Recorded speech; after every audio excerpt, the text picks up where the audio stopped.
Hey folks, Jim Carolus here with a review of the new film Prometheus.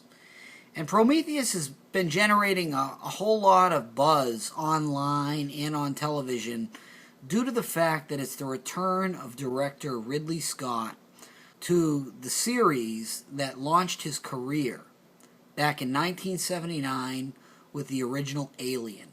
That film is now considered a science fiction horror classic. And its sequel, Aliens, directed by James Cameron, was just as good. However, following that film, the series really did start to take a nosedive, with Alien 3, Alien Cubed, which, though it did start up the career of David Fincher, who's gone on to do a lot of great films like Seven and Fight Club and The Social Network, was not a very good film. And Alien Resurrection was even worse. I'm not even going to talk about the Alien vs. Predator films because they are so bad, they are so poorly done, and they're so watered down that I can't understand how anyone who has any kind of respect for the Alien franchise or the Predator franchise would have anything to do with those films. So we'll just pretend they don't even exist.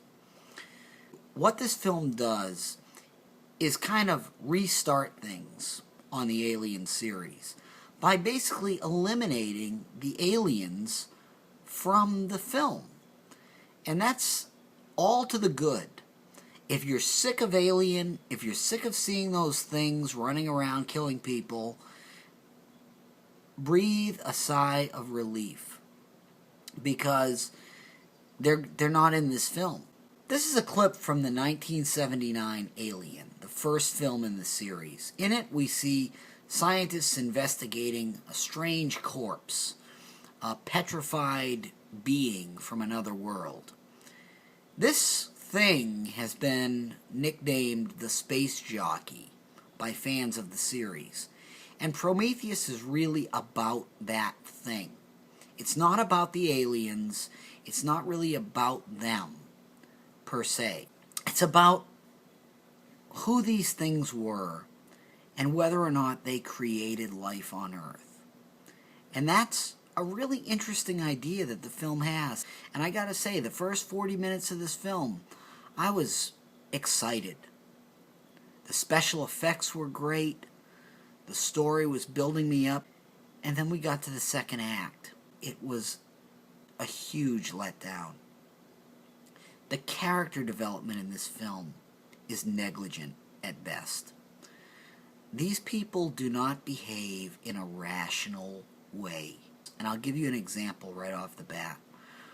There's a sequence in this film in which two scientists encounter this strange snake-like creature. It rears its head up like a cobra and starts hissing at them. Do they back away and start moving back towards the ship to report what they'd seen? No. Instead, the guy reaches his hand out, starts trying to pet the thing, and of course what happens? The thing wraps itself around the guy's arm and causes all kinds of problems for him and the other guy and the ship and the crew. It's that kind of behavior that sinks the film. The special effects are incredible. The ideas, for the most part, are interesting. It will give you a cursory understanding of where the aliens from the Alien movies came from without spoiling anything, but you don't learn nearly enough. And I'm just going to say, at this point, I'm going to put up a spoiler warning. At the ending of the film, the main character realizes that these alien beings, called engineers, were actually on a mission to destroy Earth. So the main character, at the end of the film, decides she wants to go to their home world. And when a character asks her, well, what do you expect to accomplish by doing this? She says, they wanted to destroy us. I just want to know why. Okay, these creatures do not speak English. when an android who was trained to speak their language tried to speak to them, the alien creature rips his head off. And you're going to go to their world and you're going to ask them why they wanted to destroy the human race? That makes no sense.